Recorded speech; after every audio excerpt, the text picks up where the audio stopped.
Welcome, welcome, welcome to the Convos with Anita Santiago podcast. I'm your host, Anita Santiago. Please be sure to like, share, subscribe, and review the podcast on all the major platforms. Check out the website, www.lifeconvos, that's lifeconvos.com. And last but not least, if you ever want to reach out to me about the show with ideas, comments, or criticisms, you can reach me at convoscws@gmail.com. Thank you for stopping by today. I'm really excited because we are celebrating. And what are we celebrating? We are celebrating year 2 of the podcast, which is quite an accomplishment. This journey has been amazing. I'm truly enjoying it.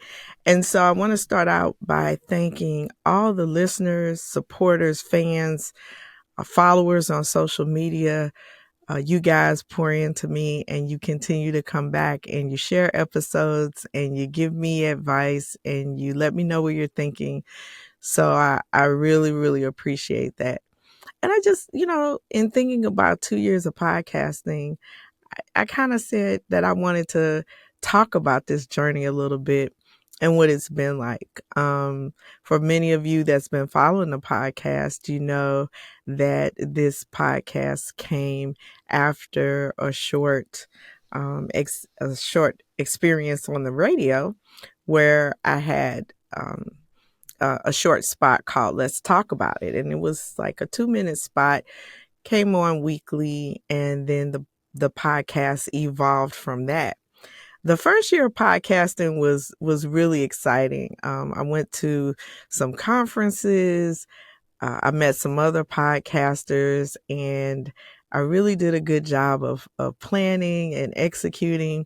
But as many of you know that do podcasts, life happens. So I wanted to kind of talk about some of the challenges and maybe even encourage those who are thinking of doing a podcast or have done a podcast and stopped, encouraging you to get back out there.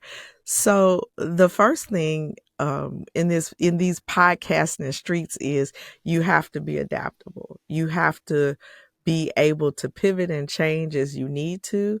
There are some podcasters that do the whole production. They record at a studio. They have producers.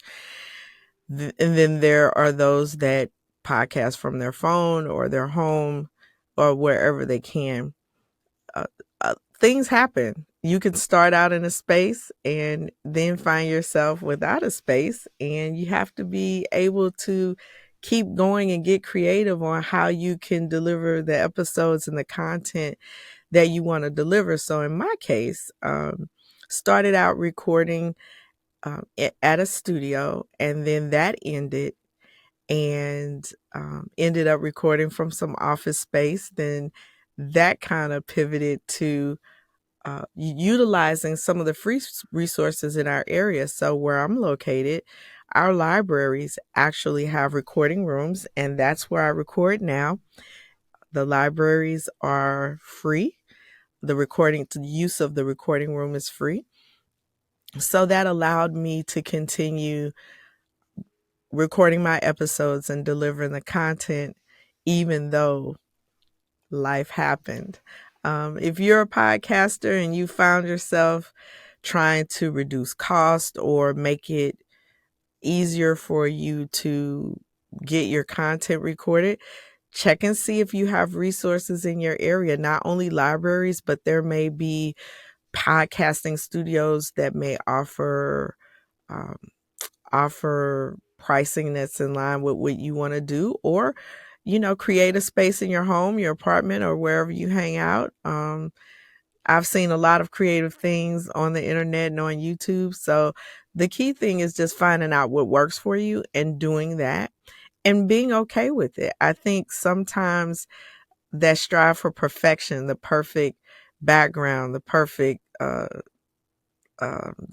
space, although there's nothing wrong with that, it can stop you from actually just doing what you love, which is recording content. Speaking of adaptability and being able to change, there's been a lot of changes in the platforms and software that support podcasts. So a lot of you all remember Anchor, and it was bought by Spotify, and then Spotify was all into podcasting, and then they changed some of their terms and conditions. There are other apps that have gone away, other apps that have come on board.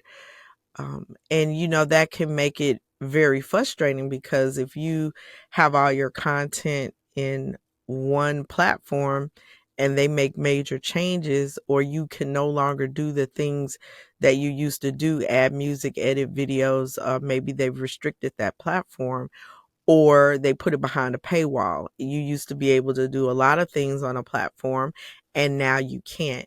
I think you have to be open to finding the next best thing, finding a platform that works for the kind of content that you do. Some people do their podcast live stream. I I record mine. There are a lot of reasonable choices out there. And sometimes paying a little bit of money to get the features that you really need to get your content the way that you want it, sometimes it's worth it. Some people do podcasting for a business, some people do it for a hobby, and it could be that you just don't have a lot of funds to fund your podcast. Even so, there are a lot of platforms out there that make it really reasonable if you do have to pay a little something for it. I use Riverside. I love Riverside. I graduated to Riverside when I decided to add audio to my podcast episodes. So just remember that, you know, check out all the platforms and apps. There's something out there that can work for you. Apple made a big, huge change in how they push out new episodes on podcasts around September of 2024, and it really hit a lot of podcasters, especially the small ones. It used to be that Apple would automatically notify followers of podcasts when new episodes came out, but they don't do that anymore. My understanding is that listeners have to opt into that option, and it really, really impacts performance on your podcast. There's a lot of discussion in the podcast groups that I'm in about this phenomenon and how it has impacted being able to get notifications about your episodes out there on Apple Podcasts. If you're out here in these podcast streets, you really have to know why you're doing it. You have to know your reason behind it, because if you are expecting the numbers to always be high or engagement to always be there, there are going to be times where it's not. It's going to be times where they're slow. It's going to be times where people are doing something else and your podcast isn't getting the play that you would like it to have. Just remember, stay true to the reason you jumped in the first place. When we have these discussions in some of the podcast groups on Facebook, that's the advice I always give. I always share with others, because you can get really distracted if you think, okay, I want to do a podcast, I want to make a lot of money, and now I'm only getting 10 downloads an episode or 100 downloads an episode. And then you'll see someone else start a podcast, and all of a sudden they're getting 5,000 downloads an episode. It can be very discouraging. I think if you stay true to why you're podcasting, what your interests are, then you'll never be discouraged when things aren't exactly the way that you want them.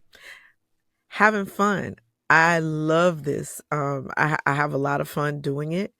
And I think that once it's not fun, then it becomes work. And I'm not trying to make this um, feel like work. I want it to be fun. I want it to be engaging, and I want it to be uplifting and encouraging for the listeners. So it's really, really important that if you jump off into podcasting or anything that you do, that you really love it, that you know why you're doing it, that you know the purpose behind it. One podcaster gave me an idea, and I had never thought about this. But do you have a mission and a vision statement for your podcast? I mean, if you're an entrepreneur, you have a vision and a mission statement. You have a purpose for why you went into business. Podcasting is the same thing. And those things kind of keep you grounded in the why behind why you're doing it. So last year I got brave and I wrote out a mission and a vision statement. I'm pretty proud of it. And times where I'm not really sure where I'm going, I refer back to that. So I always am true to the reason that I got into podcasting in the first place. Last year, last December, is when I added video to the podcast. And I was really, really on the fence about that. The audio podcast was going well, but, in thinking that people communicate and consume information in many different ways, it seemed like there was this big section that I was missing in the video. And so after agonizing over it and spending, I don't know, a couple of weekends on YouTube trying to really understand how YouTube works, uh, jumped in December on the 1 year anniversary of the podcast. And my first video was with guest speaker, Pastor Rasan Jordan. And I couldn't believe that I actually jumped into it. I know a lot of people go back and forth about, should I only do video? Should I do video and audio? What makes sense? I think you just have to kind of feel out what your listeners or your audience is going to like. And also understand that when you're providing content, it's going to be consumed in different ways by different age groups, by different gender groups. And so you can't really count on the fact that everybody's going to listen to the audio or that everybody's going to watch the video. I have some listeners that only listen to the audio. They never look at my YouTube channel. And that's okay because that's their preference. But then there are people that really prefer YouTube. They're not on Spotify or Apple Podcasts or Amazon Music. So they prefer the video. When you have a mix like that, you make sure that you're communicating with everyone. And then, don't forget there's not just the podcast platforms, but you also have TikTok, you have YouTube, and other video platforms that are not as big that may be an opportunity for you to communicate with your audience. So it's really important that you know who your audience is and tailor your content delivery to make sure that you're hitting the widest the widest potential span of people as possible. So that was really exciting. The YouTube channel is doing very well. YouTube is a tough environment to operate in, and you really have to spend some time. I feel you have to spend some time understanding the rhythm behind YouTube. YouTube is very different from TikTok in the sense that the algorithm is very sensitive. I will put it like that's the only way I can think of to say it. So it's very sensitive. So knowing how to use different things, hashtags, optimization, and all that is important if you're trying to get your video into the algorithm. I think for a lot of people that podcast, they just enjoy doing it. So the channel is the channel, and they're not trying to get 1 million views necessarily. I mean, if it happens, great, but that's not the overarching goal. The overarching goal is to share the content or share the information or share the insight. And I find that some of the podcasts that I listen to and that I like, those have very small audiences or small number of subscribers.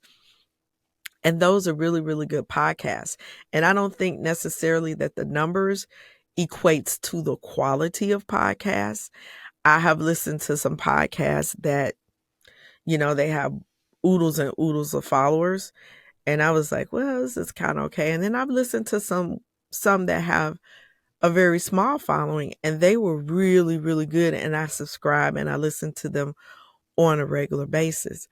So just knowing and understanding the platforms that you're operating in, and again, not getting discouraged by the numbers, because if you're only looking at the numbers, it can get discouraging sometimes. Now, if you're doing podcasting um, in terms of content creation, in terms of monetization, that's a different conversation. My goal isn't necessarily monetization. It would be great if it happened, but that's not my overarching goal. I really enjoy the listeners. I really am honored that you guys come back and have me in this space and you really like the content that I'm putting out. So that's um, my driving reason every time I show up to record an episode. So I just mentioned about the numbers, right? About um, numbers of subscribers and different things like that. I didn't even know this until I started podcasting, but people buy downloads and listens. I knew that was a thing on social media pages. Like I knew you could buy followers. And I knew that people did that sometimes to boost their number up so that they could monetize their particular channel or page, depending on what the platform is.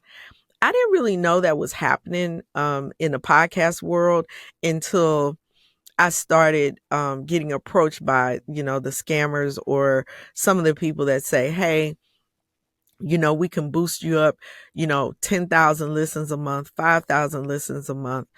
We can get you X number of subscribers. Do you need help with your channel?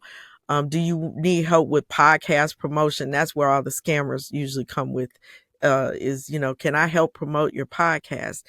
And the downside of that is that if you fall into that trap of, okay, I'm starting a podcast and I really, really want to have a lot of listeners and I don't want to do the day-to-day work that it takes to talk about what I'm doing, promote what I'm doing, and get a listener here and there. I just want to kind of hit the ground running. The bad part about that is that you can have 10,000 listeners and no one is engaging with your content. And for your content to get out to other people through these platforms, you really need people who consistently engage. And that's why I thank the listeners. I thank you all and the supporters every single chance I get, because when you engage with my content, whether it's on Facebook, IG, TikTok, or YouTube, it helps the content get out to more people. And that's what you really need. It's better to have people, a lower number of people engaging consistently than to buy 20,000 followers and everybody listens to one. They promote it and one episode goes viral, but there are no other downloads on your other episodes. That's not helping you. So I would just say, be very, very careful. I get the scammers all the time. Hey, I can get you 1 million views on YouTube. Well, I'm not really looking for that. So I always politely say, no, thanks for reaching out, but no, thank you.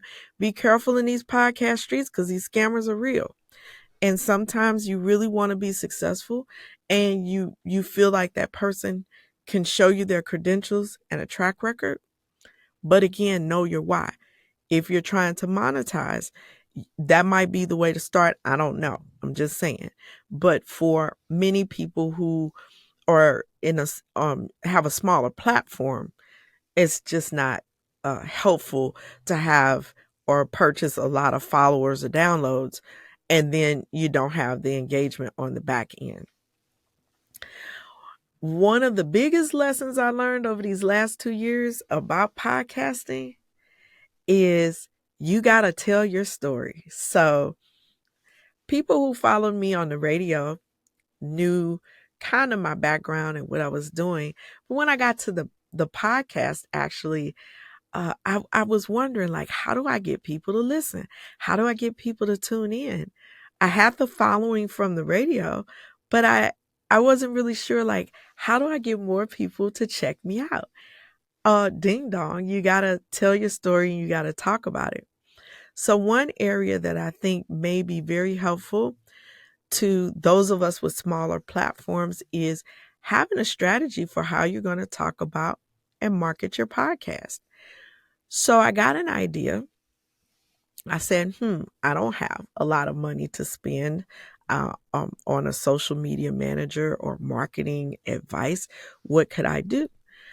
And I started thinking, you know, there were some events in the area where young people were selling ads for things that were happening at their school, for the brochures or the pamphlets, let's say like $25. I said, oh my God, I can afford that. So I bought an ad here and there.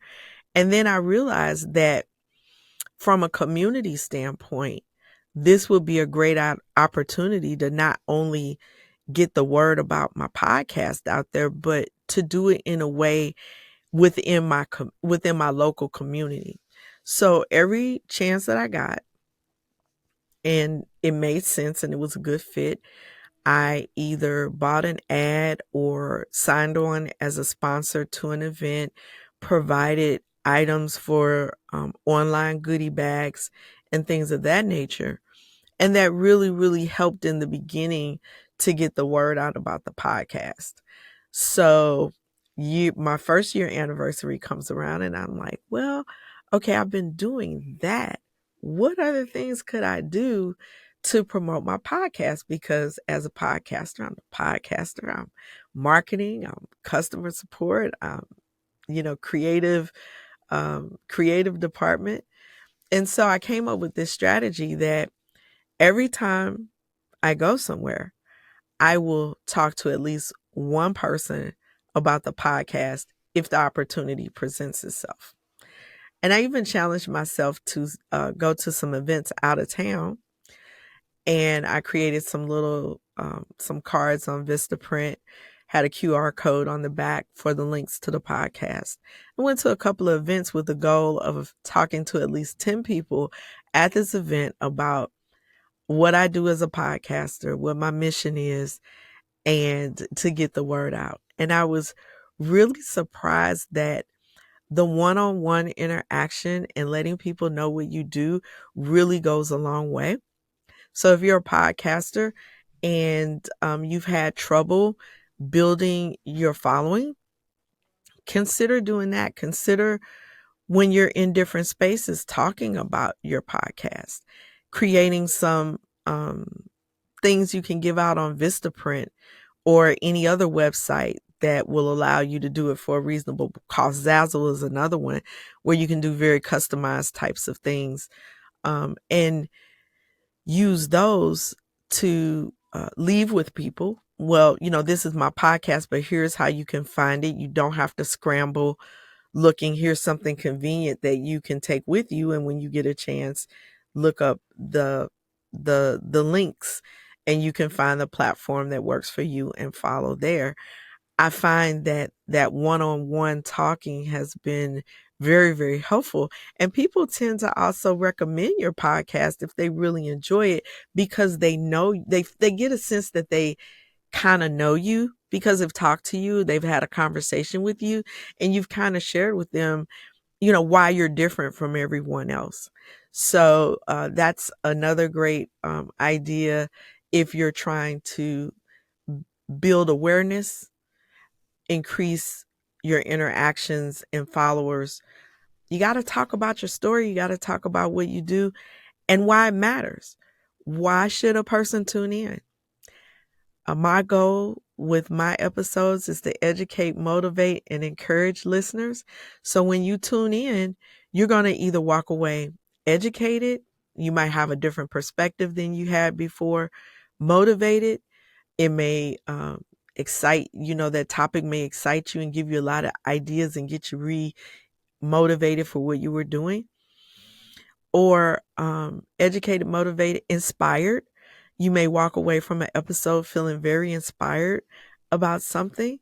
And so that's why I do what I do. So when I'm talking to people like in the airport or some other location, I say, hey, there's 4 million podcasts out here for you to choose from. But the reason that I like you to choose mine is because I think you're going to walk away with a very different experience when you listen to my content. So that's kind of how I broach that conversation. So again, that one-on-one interaction and taking opportunities. Be a vendor at a school event. Those sometimes you can get those spaces for $25 or community celebration or community event where they're looking for vendors. Get you some stuff on Vistaprint, get a vendor table. People come by, you have an opportunity to tell your story, what you're doing and why you're doing it, and increase awareness about your efforts. So I think that works so much better than trying to buy downloads or buy listeners and that sort of thing. Um, Also, it's a team effort for me. Shout out to MMS314 Media. I have a producer that helps with the editing of my podcast. Absolutely amazing. And I think in the beginning, that's how I learned about audio and video quality. And what I've learned from the person that's helping me with producing has been invaluable. And I think it's helped me grow as a podcaster.